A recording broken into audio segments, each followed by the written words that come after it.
The paper describes an opponent process model which helps explain the belief-behavior gap of Christian leaders who claim to be servant leaders but practice autocratic leadership.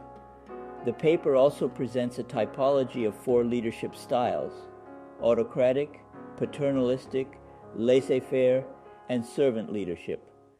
Of these 4 leadership styles, only servant leadership commands the necessary flexibility and the range of skills to be effective in different situations. Finally, the paper discusses the practical and research implications of the opponent process model and the typology of leadership styles.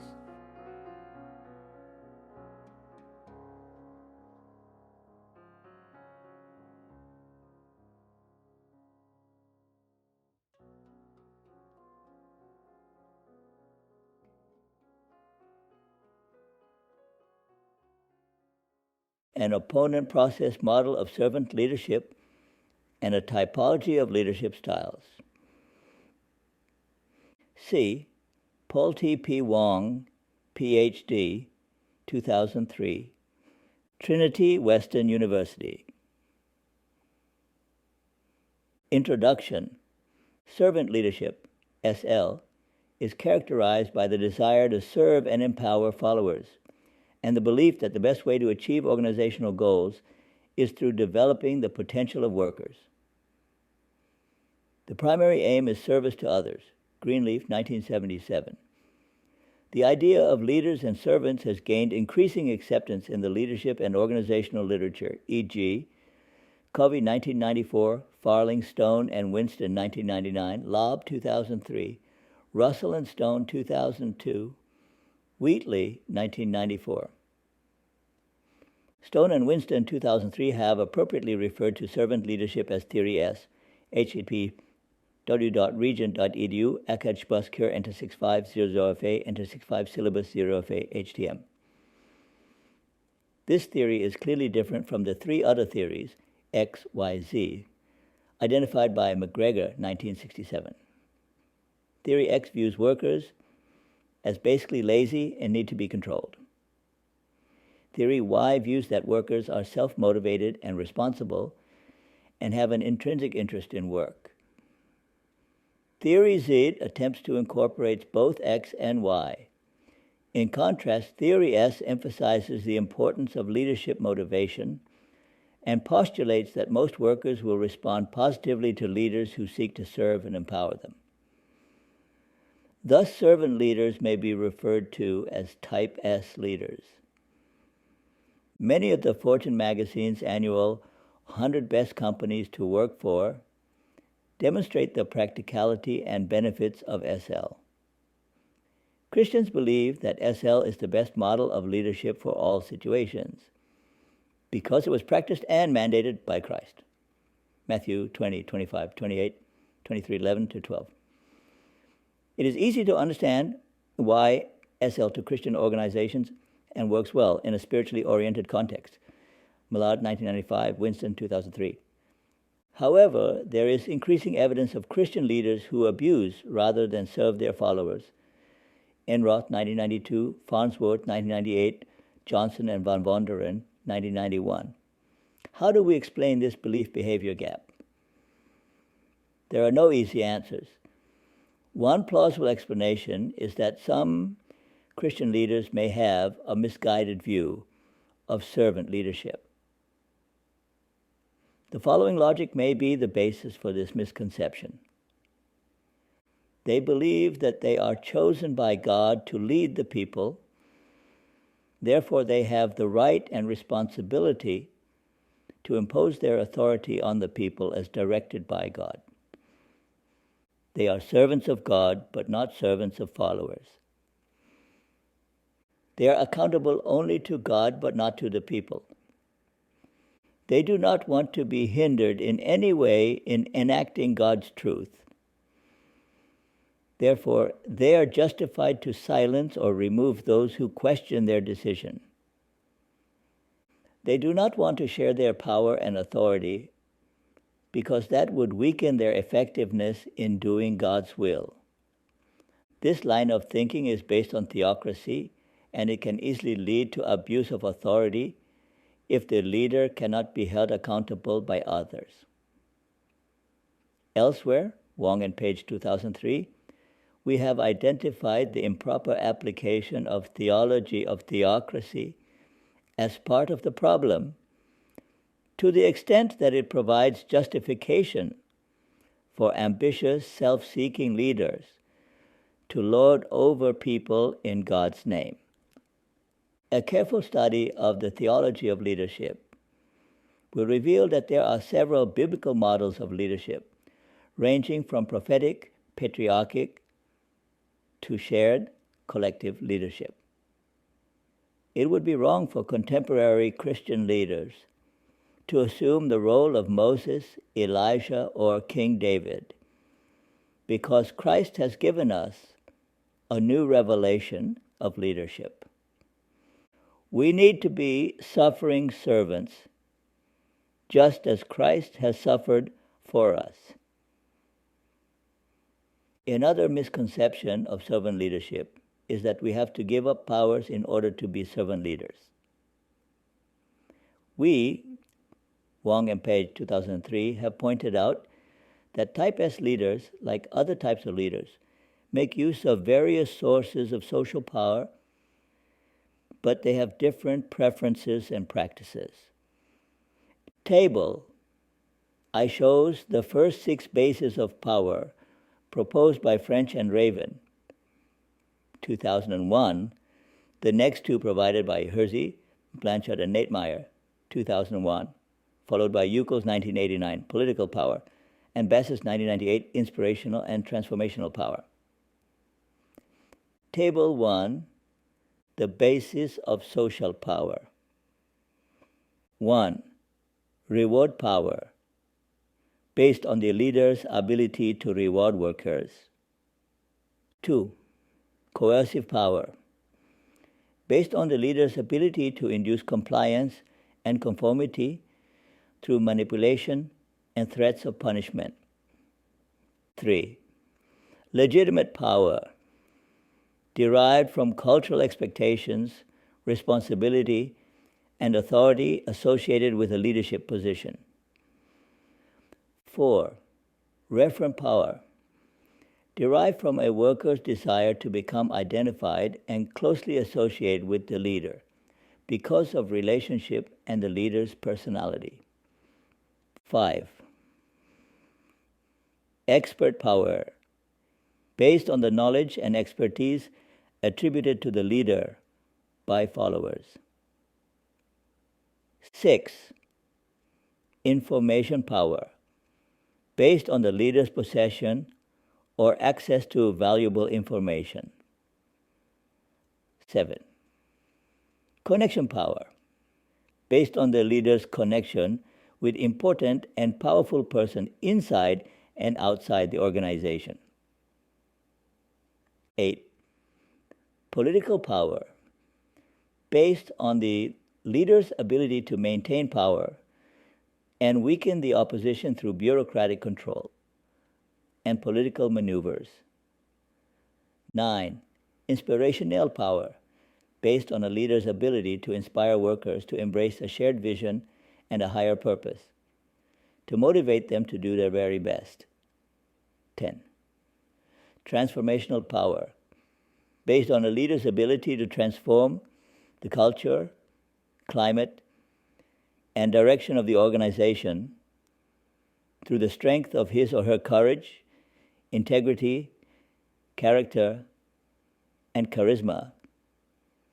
Experienced and effective Type S leaders would make use of all the above powers. However, they would much prefer inspirational and transformational powers that build up the workers. In contrast, autocratic, self-seeking leaders would prefer coercive and political power that controls subordinates.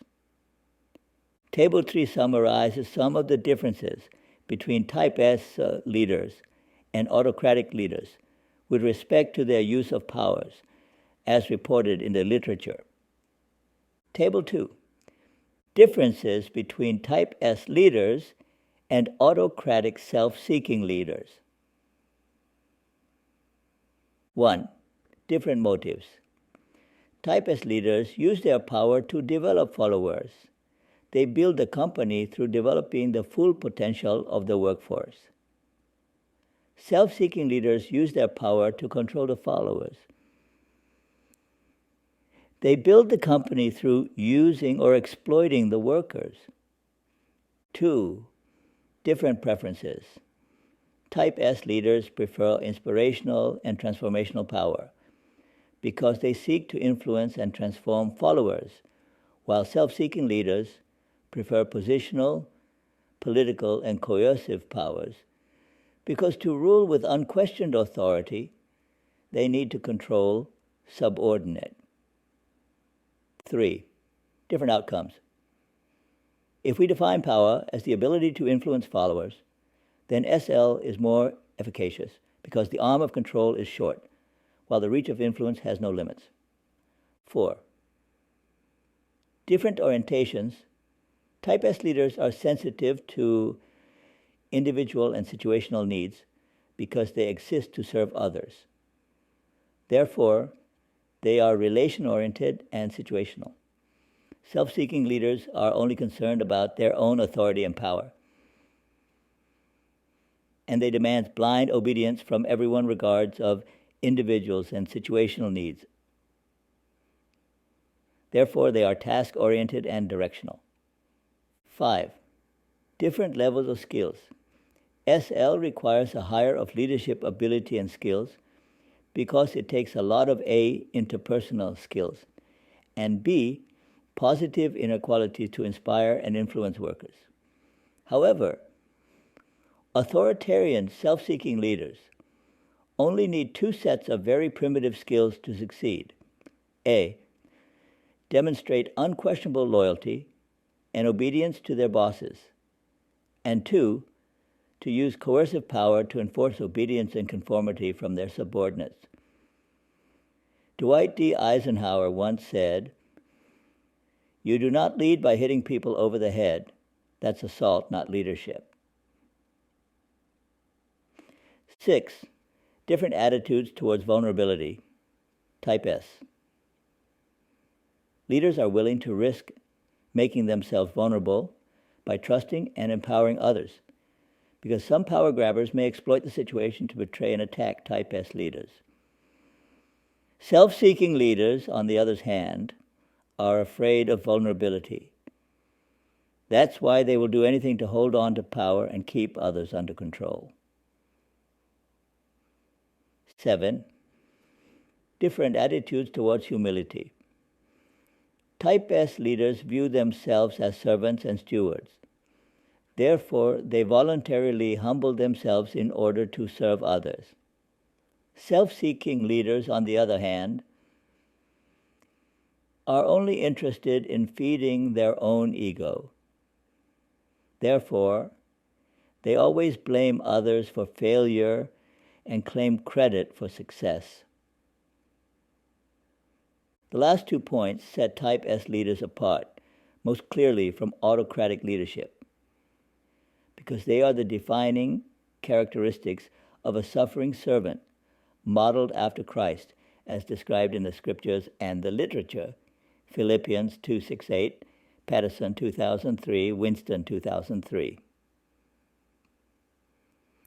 The various differences listed in Table 2 are based on a larger literature, e.g. Lewin 1951, Fleischman and Harris 1962, Likert 1961, McMahon 1976, Stogdill and Coons 1957, Uckel 2002, that compares task-oriented, directive, and autocratic leadership, and people-oriented, relational, and empowering types of leadership.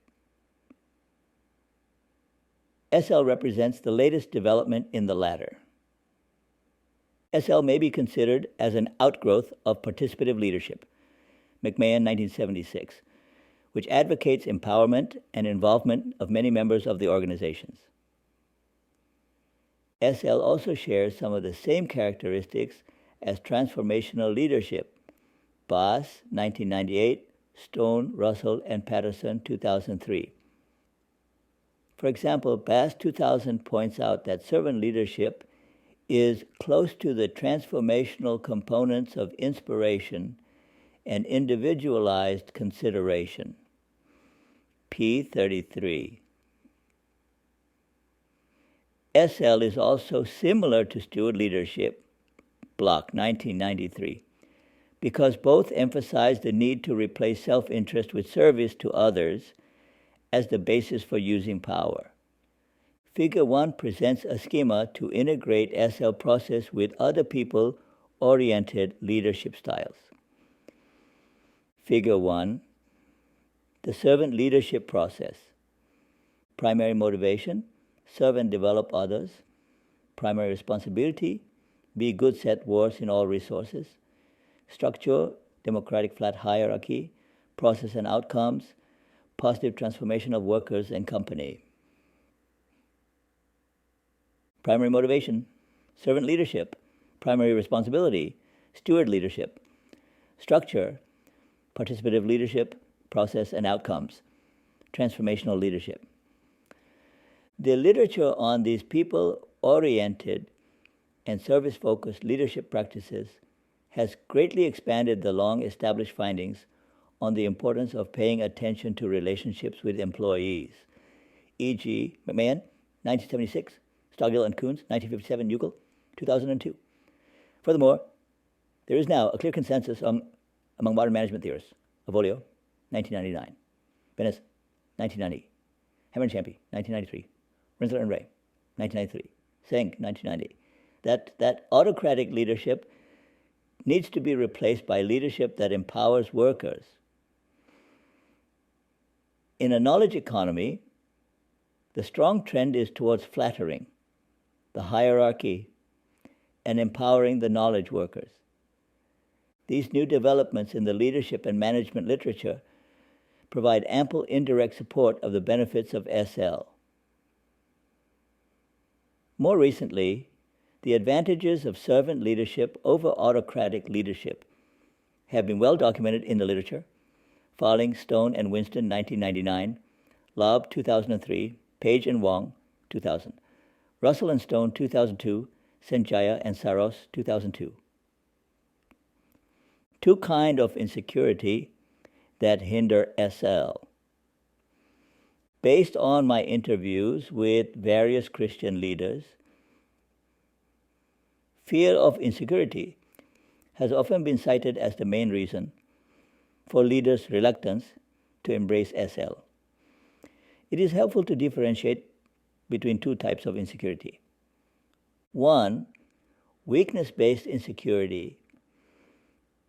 This stems from fear of failure because of a lack of confidence in one's own competence.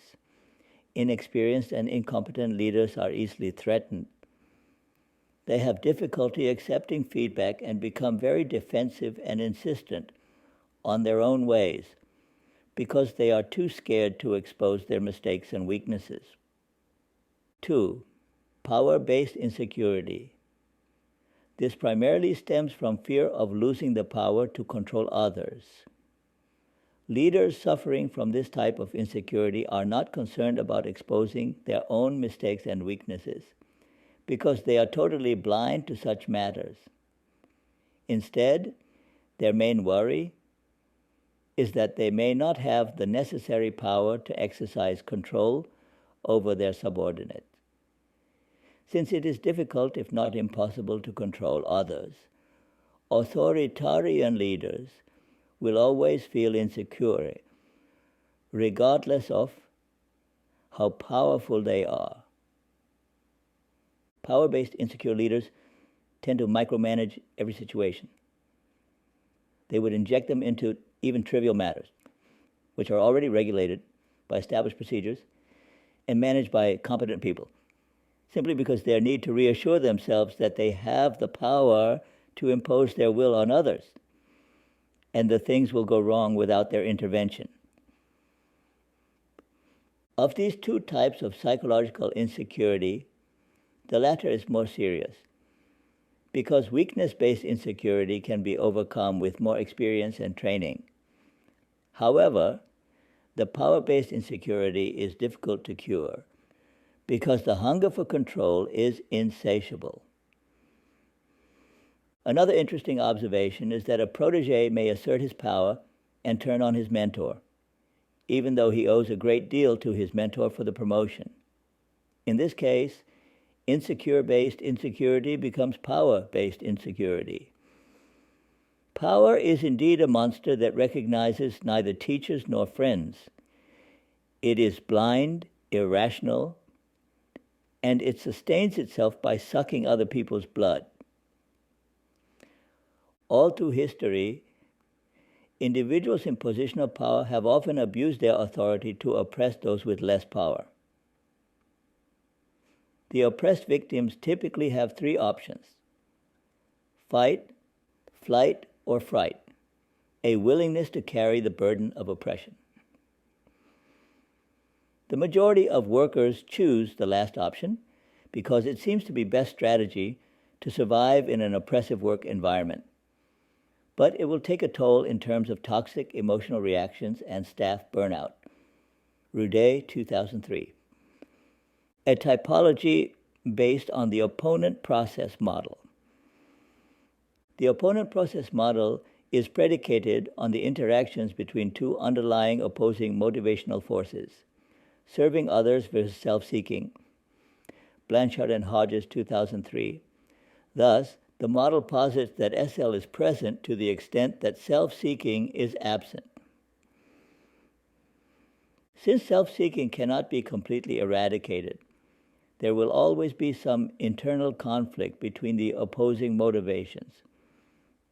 Therefore, Type S leaders need to be vigilant, lest egotism suddenly raises its ugly head and undo much of the good that has been accomplished.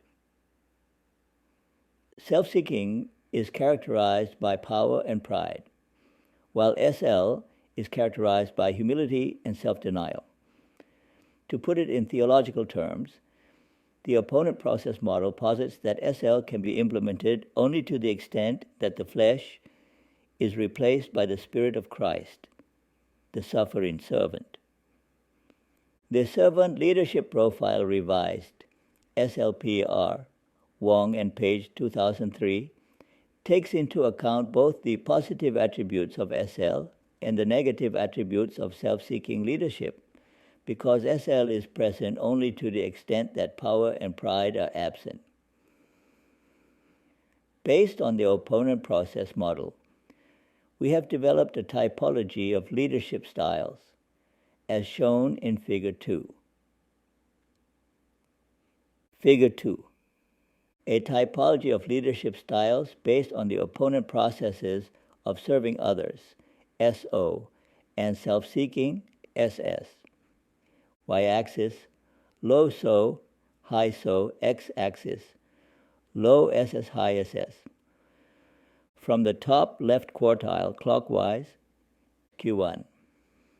Servant leadership, caring, empowering situational, best morale. Q. Paternalistic leadership, protective, directive expecting loyalty, second best. Q3.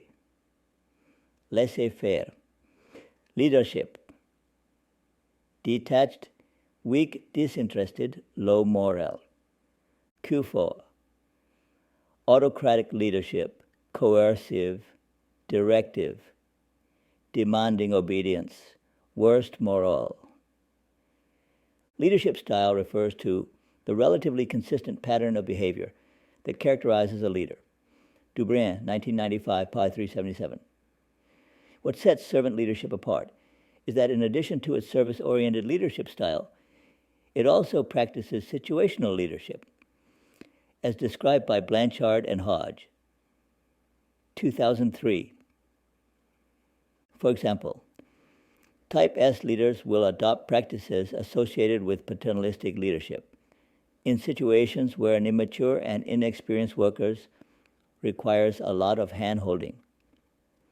Type S leaders may even resort to an autocratic practice when a worker consistently acts irresponsibly. From time to time, Type S leaders will even fire employees if they cannot perform the tasks they are hired to do or engage in counterproductive behavior. Furthermore, Type S leaders may behave like a laissez-faire leader by taking a hands-off approach in relating to a highly creative and self-motivated mature knowledge worker. Clearly, for leaders to be effective, they need to move in and out of all four quadrants depicted in Figure 1, depending on the situation. Transformational leaders can be just as flexible and situational as Type S leaders. Please read Stone, Russil, and Patterson, 2003, for a detailed comparison. However, regardless of what kinds of powers Type S leaders employ in a particular situation, they are set apart by the following cluster of selfless motivations and attitudes. They desire to serve and care for others. They are committed to developing and empowering followers. They are willingness to sacrifice self-interest and suffer for others. They put people first and value them more than organizational success. Even in the unpleasant situation of having to fire workers, Type S leaders will do so with compassion and care. For example, they may provide career counseling to help these workers develop a better work attitudes and find more suitable employments. Typology and job satisfaction.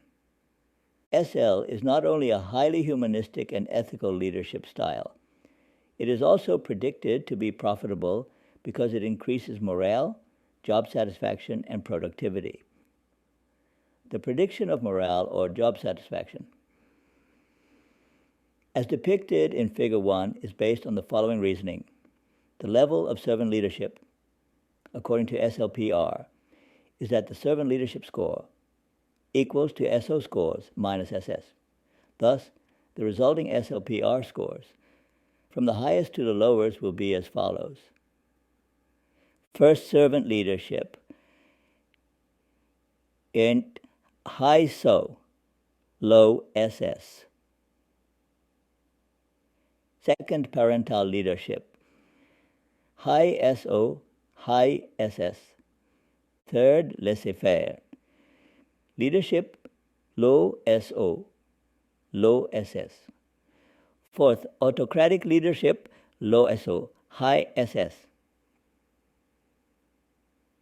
These hypotheses regarding the relationship between SL and morale, job satisfaction, and productivity can be put to empirical tests by using the SLPR. Alternatively, the predictions can be tested by comparing the 4 different types of leadership styles based on other leadership measures, such as employees' descriptions of their bosses. In order to better understand the psychological processes and dynamics involved in different types of leadership styles, Table 3 presents several relevant variables associated with each type of leadership style. Table 3, contrasting the 4 different leadership styles. AL, attributes of leader: oppressive dictator, motive, control, power, coercive, effects, fear, best for irresponsible, defiant. PL, attributes of leader: benevolent dictator, motive, loyalty, power, reward, effects, dependence, best for dependent, immature. LFL, attributes of leader: detached or weak leader, motive, disengagement, power, hands-off, effects, independence, best for creative, mature. SL, attributes of leader: empowering, caring, motive, developing workers, power, inspiring, effects, commitment, best for all types of workers. AL, autocratic leadership. PL, paternalistic leadership. LFL, laissez-faire leadership. SL,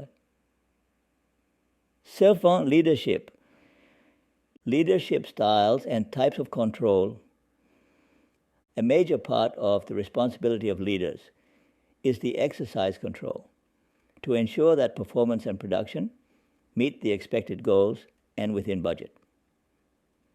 Another way to differentiate between servant leaders and self-seeking leaders is in terms of the differences in control tactics as shown in Table 4. Table 4. Types of control associated with different leadership styles. Self-seeking leaders, command control, behavior control, mind control, information control, hierarchical control, political control, bureaucratic control.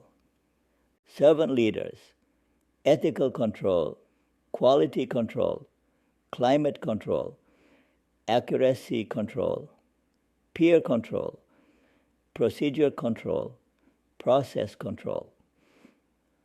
Although there are no empirical studies designed explicitly to compare types of control associated with servant leaders and self-seeking leaders, there is sufficient information from the management literature to justify the above distinctions. It is clear that the kinds of controls preferred by self-seeking leaders are motivated by the desire to control others in order to hold on to power. For example, political control may include such political tactics as divide and conquer, character assassination, and use false witnesses. Information control usually includes one-way communication from the leader to subordinates and keep the workers in the dark so that they cannot question the leader's decision. Mind control may include such tactics as use informers to rat on employees you do not trust and use HR managers to find out about employees' beliefs and attitudes. In contrast, the types of control preferred by Type S leaders are designed to enhance productivity and maintain a positive climate. Such controls are professionally rather than politically motivated because they have little to do with personal power and pride of the leader, but have everything to do with developing workers and growing the company. The types of control employed by leaders can have either positive or negative effects on workers' morale and productivity. For example, there is already a vast literature indicating that any control to limit individuals' freedom of choice will result in psychological reactance. Future research, the effects of various control tactics, will provide a rich source of information on the differential impacts of Type S leaders and self-seeking leaders at the workplace. Implementation of servant leadership. This paper has already shown that Type S leaders have different motivations and prefer different control tactics. But in workplace, how do they carry themselves? Are they concerned that a meek and humble demeanor may invite attack? Doesn't familiarity breed contempt if leaders fail to maintain certain personal space and positional boundaries? What will happen when subordinates take advantage of the kindness of their Type S leaders? These are reasonable concerns. However, these problems are less likely to occur when Type S leaders establish a relationship of trust and earn the respect because of their character, competence, compassion, depth of inner strength, and a wealth of wisdom. However, when people are used to authoritarian hierarchy, they may not know how to relate to Type S leaders. I can recall that in talking to a newly hired secretary, I told her about my practice of servant leadership and encouraged her to be open with me. Please let me know whenever I unintentionally do something improper. Oh, no, I can never do that, she blurted out almost instinctively. Workers trained by authoritarian leaders seem to feel more comfortable simply taking orders. Needless to say, Type S leaders have to develop a climate of trust and safety first. It would also be helpful to lay down some ground rules for this new way of management. Here are the guidelines for workers and leaders in a SL context. Both leaders and workers need to treat each other with respect and dignity as human beings. Both leaders and workers need to give each other honest feedback in a safe and trusting environment. Both leaders and workers need to be honest and truthful with each other, because without trust, it is difficult to work together. Workers are entitled to know what direction the company is going and why, but they are not entitled to know all the information leading to that direction. In the event when there is the need for a drastic change of direction, which seriously affects the workers, it is important to inform and consult the workers first. Leaders are not under any obligation to explain their every decision, but when their decisions have a direct negative impact on the workers, they really need to justify them. Both leaders and workers need to put aside their ego and selfish agenda in order to implement SL successfully. Personality types and SL. Although leaders with different kinds of personality and temperament can acquire the servant leadership style, some personalities are more compatible with the SL style than others. For example, individuals who are very generous, compassionate, and interested in helping others are more likely to be attracted to SL than those who are very authoritarian and egotistic. The relationship between personality type and SL remains a fruitful area of research. It is interesting to note that SL can be associated with both Type A and Type B personalities. Type A SL, the intense, impatient, competitive, extroverted type who appears to be aggressive and domineering, but really has a heart for people. Type B SL, the gentle, humble, and introverted L5 leader who is tender-hearted but tough-minded. The advantages of SL. It is proposed. The SL may indeed qualify as one best leadership style for all situations for the following reasons. 1. Being freed from egotistic concerns such as insecurity and self-advancement, Type S leaders are able to devote their full attention to developing workers and building the organization. 2. Type S leaders have a positive view of workers as individuals who are capable of developing their full potentials and becoming leaders if they are given a supportive and caring work environment. 3. Being concerned with individual needs and sensitive to individual differences in personality, Type S leaders are able to bring out the best in the workers. 4. Being situational leaders, Type S leaders recognize situations in which absence of their power actually facilitates self-management and productivity. 5. Being good stewards. Type S leaders will do whatever necessary and appropriate to maximize leadership effectiveness in all kinds of situations. 6. Being worker-centered and growth-oriented, Type S leaders can turn ordinary workers into future leaders. 7. SL serves as an antidote to corruptions and abuses in high places. 8. SL can help reduce burnout and build an emotionally healthy organization. 9. SL focuses on cultivating the intrinsic motivation to inspiring workers to believe in their own growth and in the vision and purpose of the organization. 10.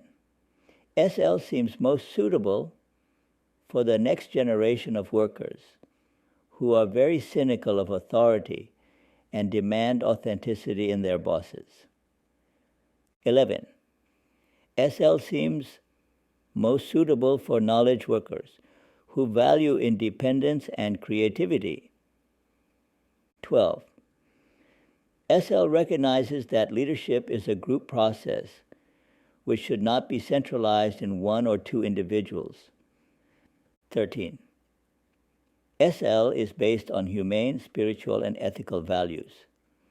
14. SL represents the most effective and comprehensive approach to human resources management and development. The limitations of SL. 1.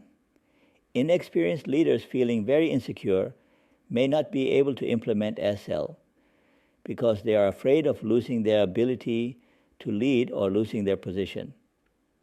2. It involves high risks because by adopting a humanistic and empowering approach, it may provide an opening for some unscrupulous, scheming, and ambitious individuals to exploit the situation for selfish gains. 3. It is not possible to implement SL in an entrenched authoritarian hierarchy according to the opponent process model. 4. It is difficult to implement SL unless senior management have undergone a personal transformation and are totally committed to SL. 5. It is difficult to implement SL in the military. For example, command and control leadership is needed on the battlefield, where following the orders of a commanding officer is essential to survival in a rapidly changing and dangerous combat situation. Benefits of the opponent process model. 1. It explains and predicts the absence and presence of SL. 2. It points out the need to confront and address the destructive attributes of egotistic pride and authoritarian power. 3. It identifies the two defining attributes of SL, intentional vulnerability and voluntary humility. 4. It provides a helpful typology of leadership styles and explains why SL is superior to other leadership styles. 5. It identifies the deficiencies of self-seeking leaders. 6. It explains the failure of SL in organizations which profess to endorse it. 7. It explains the belief-behavior gaps in leaders and organizations. 8.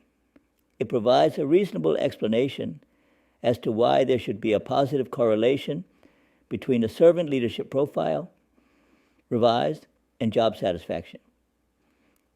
9. It incorporates 3 lines of leadership research: conceptual, empirical, and practical. Conclusion. This paper has sketched a broad roadmap for theoretical development and systematic research of SL. It is hoped that the opponent process model and the typology of leadership styles described here will generate considerable research in order to advance the understanding and applications of servant leadership.